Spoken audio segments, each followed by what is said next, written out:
Fala, Carlos, tudo bem? Boa tarde, Felipe, boa tarde, Miguel, boa tarde a todos que estão nos ouvindo. Prazer falar com vocês. Prazer, Carlos. Chegou em boa hora, a gente estava conversando com o André Roncaglia, um economista, e a gente estava falando de política. O Felipe fez uma pergunta sobre a questão do Congresso. Eu até dei uma olhada aqui no site da Câmara, eu vi a notícia aqui, até pode colocar aí na tela aí, por favor, Tati, que o relator da reforma tributária anunciou que o projeto deve ser votado na semana que vem. Deixa eu até ler assim, a chamadinha aqui inicial. Né? O relator da reforma tributária, deputado Aguinaldo Ribeiro, do PP, disse que o presidente Arthur Lira já sinalizou para a votação da reforma tributária na semana que vem no plenário. Né? Tem essa... Acho que o Miguel caiu, deputado. Eu vou fazer a pergunta que eu acho que ele faria. Não, ele vai voltar. Volta aí, Miguel. Opa! Derrubaram, Miguel. Você foi falar no Lira, foi derrubado, cara. Não, eu estou aqui. Está me ouvindo? Deixa eu... Cadê a câmera aqui? A gente está te ouvindo, mas não está te vendo. Agora sim. Acho que eu cliquei sem querer, eu me suicidei sem querer aqui. Ô, Carlos, tem essa reforma, mas tem outras. Esse final de ano vai ser agitado. A gente está conversando sobre isso com o Roncaglia, né, que o Haddad, inclusive, ele tem falado muito que é preciso aprovar várias medidas para aumentar a arrecadação. Eu queria saber o que você acha, qual é a perspectiva por parte da base do governo de aprovar essas medidas para aumentar a arrecadação, além da reforma tributária. Qual é a análise que você faz? Bom, basicamente a gente tem que aprovar mais uma medida, né, que é a medida provisória 1185, que reorganiza, né, aquela questão das isenções tributárias que são oferecidas pelos estados para atrair investimentos, aquela chamada guerra fiscal, porque o Supremo Tribunal Federal decidiu que a isenção de imposto no estado não deve ser refletida no imposto federal. Então, a gente tem que agora aprovar essa medida provisória que fala do passado que não foi pago pelas empresas e como deve ser pago para frente. Então, isso nós estamos num processo de negociação que deve votar a partir da semana que vem, com certeza vota na comissão mista, na terça-feira, deve votar na terça, no máximo na quarta, na quinta na Câmara, e depois a gente deve ir para o Senado na outra semana. Talvez a gente consiga até antes, mas vamos trabalhar com esse calendário aí. Me parece que vai voltar o projeto que trata dos jogos, né, da tributação dos jogos, e aí vamos depois votar a lei de diretrizes orçamentárias e a lei do orçamento. Então a gente fecha o ano aí até o dia 22 de dezembro, nessa perspectiva. Deputado, não está faltando dia, não? Tem muito projeto para pouco dia. E acho que vocês vão entrar em janeiro no ano parlamentar, mas brincadeiras à parte, eu sei que é difícil, tem uma pauta longa, a gente tem que reconhecer, a pauta é longa, tem muitas coisas para serem votadas, mas eu queria retomar um assunto que o André estava comentando antes do senhor entrar aqui, que era sobre a meta, sobre o déficit. O Haddad vai ter que redefinir isso em março. O senhor pessoalmente defende que haja uma flexibilidade, que se volte para uma meta de déficit 1 ou meio, 0,75, ou vamos insistir no déficit zero? Qual é a sua percepção na atualidade e como isso vai ser feito em março? Qual vai ser o preço disso num Congresso conservador? Veja bem, nós vamos ter várias medidas que vão começar a funcionar em janeiro, né? O CARF já está, na verdade, funcionando. Nós vamos ter essa medida 1185, nós temos a tributação sobre os fundos do exterior, né? Os fundos privados, né? Então, essas novas tributações é que vão dizer, o tamanho da arrecadação é que vai dizer se nós vamos precisar mudar a meta ou não, né? O Haddad tem afirmado que, aprovado esses projetos, nós vamos ter a condição de manter a ideia do déficit zero. Então, se isso acontecer, está resolvido. Se não, em março, a gente discute. né, quanto deve ser a nova meta. Mas me parece que o esforço que está sendo feito pelo governo, pela base no Congresso, vai ser positivo e a gente vai conseguir atingir essa meta de zerar o déficit, o que é muito bom para a economia, é muito bom para a gente ajudar a dar o argumento para o Banco Central reduzir a taxa de juros e a gente retomar o ciclo de desenvolvimento do país. Então, eu acho que é bastante possível que a gente chegue lá. Ô, Carlos, eu vi uma notícia hoje que eu achei muito legal, que o Lula vai anunciar na segunda-feira, junto com o ministro Silvio de Almeida, e um plano nacional para moradores de rua. Eu até vou pegar a notícia aqui completa para a gente trazer aqui, mas eu achei muito interessante. E você sabe que as grandes cidades brasileiras é um problema dramático nas grandes cidades. No Rio de Janeiro tem um problema gravíssimo, São Paulo também. Eu queria saber se você sabe mais sobre esse plano, porque saiu uma notícia na Folha, mas meio resumida, não trouxe muitos detalhes. E o que você acha desse plano? Bom, primeiro, isso realmente é uma situação dramática. Em São Paulo, são 50 mil pessoas morando na rua. Eu não sei quanto é no Rio, quanto é em Belo Horizonte, quanto é nas outras cidades, mas é muita gente. E aí nós precisamos resolver um problema. O Supremo determinou que o governo federal tem uma política pública em relação a isso, um problema que, no meu modo de ver, as cidades, os municípios também deveriam estar preocupados. O prefeito de São Paulo faz de conta que não é com ele. Esse problema de morador de rua, para ele, não existe, né? Todo mundo presta atenção na Cracolândia, né? A Cracolândia é uma situação ainda de circulação de drogas pesadas. Mas os moradores de rua, os 50 mil moradores, estão espalhados não só pelo centro, mas pelos centros de bairro. Tem lugar que você tem canteiros de avenida com gente morando. Tem debaixo de viaduto, beira de córrego, né? Tem avenidas em São Paulo que tem córrego no meio e que tem gente morando ali na beira do córrego, ali, bem ali no chanfro ali do córrego, né? Mas é coisa dramática. Então, o prefeito, para ele, isso não existe, né?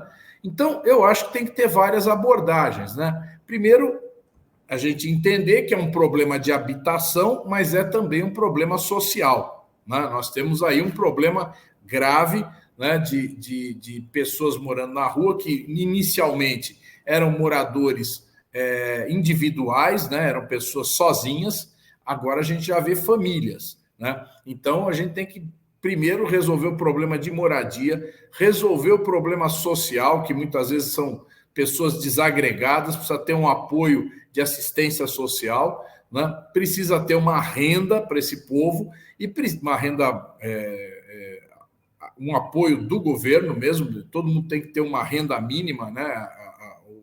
O Bolsa Família, e todos também têm que ter oportunidade de emprego. Então, nós vamos ter que também articular, né, que essas pessoas elas possam ter a possibilidade de trabalhar, porque aí, efetivamente, elas podem sair dessa situação de rua, né? Tem problemas de saúde também, tem problemas de droga, né? Tem muita gente que está dependente de drogas circulando nas ruas. A Cracolândia é o exemplo mais grave, mas tem outros lugares também, tem outras situações em que também as pessoas estão aí dependentes das drogas, né? Então, você vê que tem vários aspectos, e eu acho que a proposta que o Silvio vai trazer é uma proposta global, que vai abranger todas essas situações e tentar uma solução. Agora, não existe solução sem as prefeituras se envolverem. Não é o governo federal aqui de Brasília que vai resolver esse problema. O governo federal pode ter uma política, pode colocar recursos, mas se a prefeitura não fizer a parte dela, isso não vai dar certo. Isso aí é o que me preocupa, deputado, exatamente essa última frase, porque isso se dá também com relação à segurança pública, que constitucionalmente é uma atribuição dos governos estaduais que têm as polícias militar e civil na sua alçada. Entretanto, a gente tem o Ministério da Justiça e da Segurança Pública que pode fazer algumas políticas de segurança que sejam auxiliares das políticas centrais que são geridas pelos estados. Entretanto, me parece que tem sido muito utilizado pela extrema-direita essa pauta da segurança para atacar o governo, inclusive com fake news e fazendo confusões nas redes sociais, conforme a gente vê. Eu, pessoalmente, estudo muito isso aqui na universidade, como que essas fake news acontecem. E eu vejo muito pouca gente no setor progressista discutindo a pauta da segurança com eficiência, deputado. Às vezes eu vejo uma postagem aqui no Rio de Janeiro de alguns amigos do progressistas, ou um ou outro fala. Como é que o governo está tratando isso? Como é que isso está sendo discutido no Congresso pelos setores progressistas e dentro do governo? Às vezes o Cantalice falando alguma coisa ou outra, tentando implementar um debate, mas eu ainda não vejo que essa pauta que a extrema-direita sequestrou com tanta eficiência ao longo da história, que ela esteja maduramente debatida dentro do governo. Como é que o senhor vê isso? Olha, o problema todo que o governo federal tem que participar do combate à segurança pública diz respeito à articulação das várias polícias estaduais, polícias militar e polícia civil, né, com a Polícia Federal, né, e todo o sistema de inteligência. Então, isso tem que estar conjunto, porque o que a gente está vendo no Brasil hoje? A ampliação do poder das grandes quadrilhas, né, das grandes organizações criminosas. Então, elas estão aumentando a sua participação, o seu poder, a sua influência, e isso só tem um jeito, tem que ser resolvido com investigação, com medidas no sentido de impedir que os recursos financeiros circulem, tem que bloquear contas, né? E, ao mesmo tempo, tem que ter, através das polícias estaduais, a devida repressão. Então, esse é uma situação que depende dessa articulação, né? Nós fizemos, na época da Dilma, o PRONASSE, agora isso está sendo retomado no governo Lula, mas tem que ser uma obra de governo federal, 27 estados e também, em muitos lugares, as prefeituras com as suas guardas municipais. Então, isso tem que, de fato, a gente avançar nesse ponto. E eu acho que o ponto central é esse.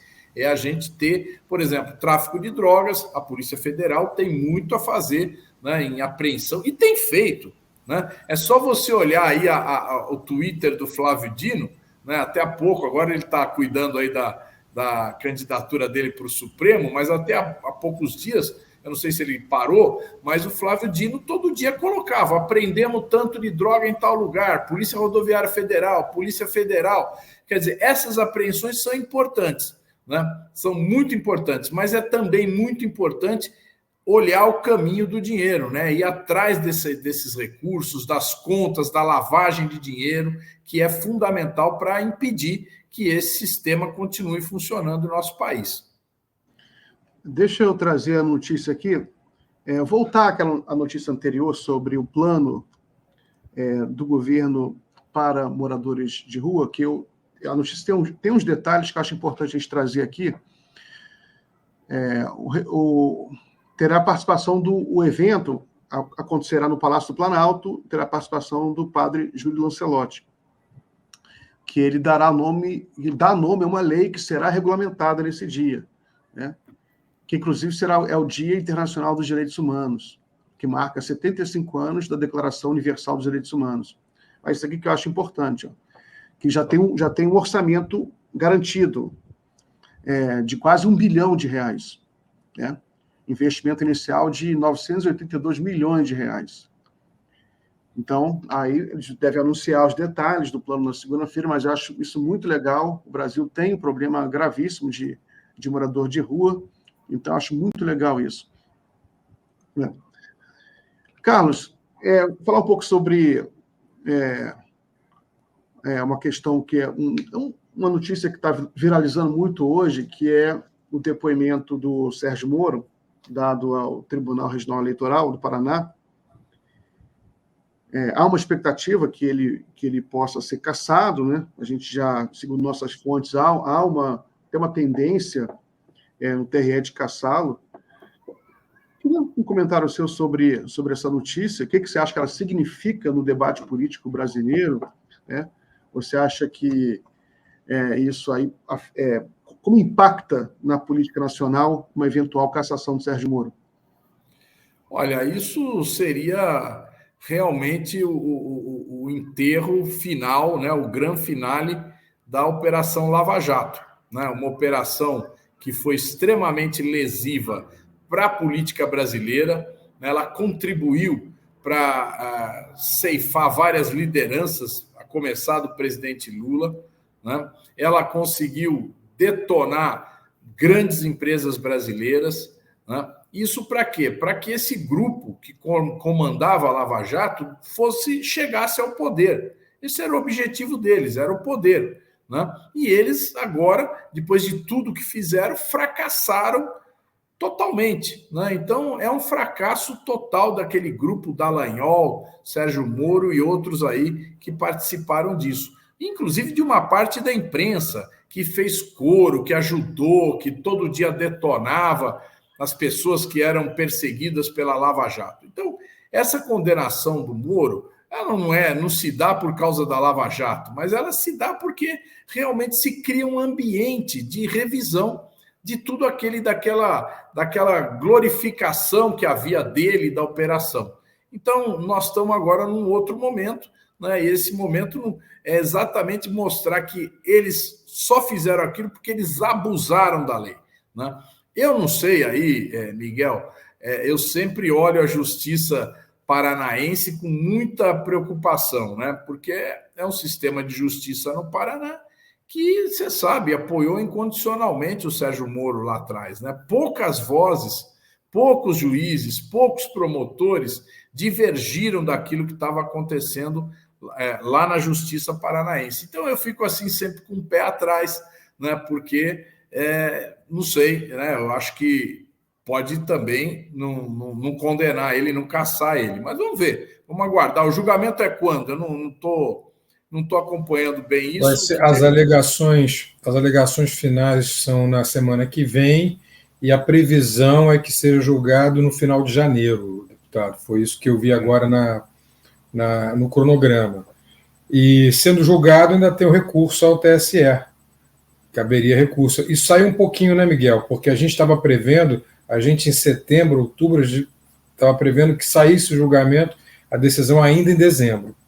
Não vai sair provavelmente no final de janeiro, começo de fevereiro, na volta do judiciário. É o que está previsto. Agora, esse recurso deve chegar no TSE ainda com a formação atual, porque haverá uma mudança, né? Uma mudança no segundo semestre do ano que vem, e essa mudança tem muitas circunstâncias para a cassação ou não do Sérgio Moro, porque pode ter um novo tipo de base aí, dependendo dos ministros que vão entrar. A gente vai ter, além do Nunes Marques, a gente vai ter um outro ministro bolsonarista entrando no TSE, que é o André Mendonça. Então, essas forças vão se rearranjar, deputado. Então, eu realmente não sei em que termos a cassação do Moro vai chegar, mas se chegar antes de junho ao TSE, pelas nossas apurações, me parece bem provável que ele seja cassado. A justiça eleitoral, ela toma decisões muito lentamente, né? Então, às vezes acontece do camarada ter o mandato inteiro sob julgamento e completa o mandato sem ser afastado do cargo. Isso acontece a milhão, né? Milhares de casos. Então, eu realmente não me espantaria se ele conseguisse sobreviver a isso. Mas o simples fato dele estar nessa corda bamba já é uma coisa que demonstra o fracasso, né, de toda aquela operação absolutamente contra os interesses do povo brasileiro. Né? Ali foi criada uma história para tirar o PT do governo, para detonar empresas que estavam fazendo investimentos fora do Brasil. Aqui, lógico, teve fatos, teve elementos de corrupção, mas a forma como ela se deu foi uma forma muito forte que tinha objetivos além de combater a corrupção. Carlos, uma expectativa muito grande que todo mundo tem agora é com esse novo PAC, né? há uma expectativa muito grande com obras de infraestrutura que o Brasil precisa. Eu, por exemplo, defendo que um problema que deveria ser combatido pelo governo com mais ênfase é a questão da mobilidade urbana, que assola, né, que atormenta milhões e milhões de brasileiros. As grandes cidades estão paradas e é difícil se locomover de uma cidade para outra também. Eu defendo que haja mais ferrovias. Como você vê essa questão da infraestrutura no Brasil? Qual a expectativa que você tem para esse PAC e para obras de infraestrutura nesses 3 anos agora de governo Lula que ainda faltam? Olha, Miguel, eu acho assim, o governo está fazendo um esforço gigante para fazer, de fato, o PAC acontecer. Está sendo feita uma seleção de obras, uma organização, a coisa está muito bem arrumada, mas o volume de recursos que nós temos nesse PAC é muito inferior ao que a gente tinha no PAC na época do outro governo Lula e Dilma. Então, nós precisamos buscar novos recursos. E aí é que eu acho que a gente tem uma oportunidade que ainda não discutimos. Por exemplo, nós temos mais de 300 bilhões de dólares em reservas internacionais. A maior parte desse dinheiro aplicado em títulos norte-americanos, que pagam pouco. Nós estamos financiando a dívida americana. Olha só que coisa interessante. Nós temos também cerca de 300 bilhões de dólares em recebíveis do pré-sal. O que é isso? São recursos da exploração do petróleo do pré-sal que vão ficar com a PPSA, com a empresa de petróleo puramente estatal que administra a partilha do petróleo. Então, já existem reservas comprovadas, essas reservas estão bem determinadas, e esse recurso vai entrando ao longo do tempo. Então, são 300 bilhões que já estão determinados que vão entrar no caixa da PPSA. O governo poderia buscar, sei lá, 50 bilhões de dólares, que seria 250 bilhões de reais, né, e fazer um grande programa de investimento. Eu acho que a gente deveria aproveitar tanto uma parte das reservas, uma parte pequena das reservas internacionais e uma parte pequena desses recebíveis do petróleo. O Paulo Guedes mandou para a Câmara um projeto nesse sentido. Né? Esse projeto não foi votado, porque nós resistimos ali, a gente falou, não, isso aqui não vai ficar na mão do Bolsonaro, não, que eles vão torrar esse negócio. Então a gente segurou, não votou, mas o governo atual, o governo do presidente Lula, não colocou esse projeto novamente.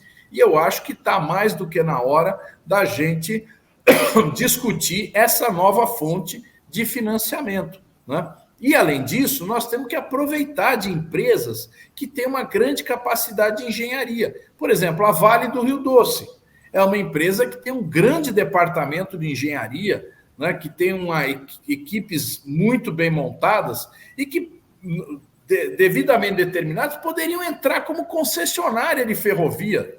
Ela poderia disputar a concessão de ferrovias, de metrôs, que é a tua preocupação aí na mobilidade urbana, né? Então, a gente poderia, de fato, fazer isso. Temos os fundos de previdência, que também poderiam voltar a financiar. Então, eu acho assim, o PAC que nós começamos é um PAC ainda pequenininho. Nós precisamos fazer um PAC maior, um PAC realmente que faça com que a economia cresça, a gente ganhe uma infraestrutura com maior vigor, a gente possa construir mais casas no Minha Casa Minha Vida. Olha só, esse ano estão sendo contratadas 180 mil unidades do Minha Casa Minha Vida. Nós precisamos de muito mais que isso.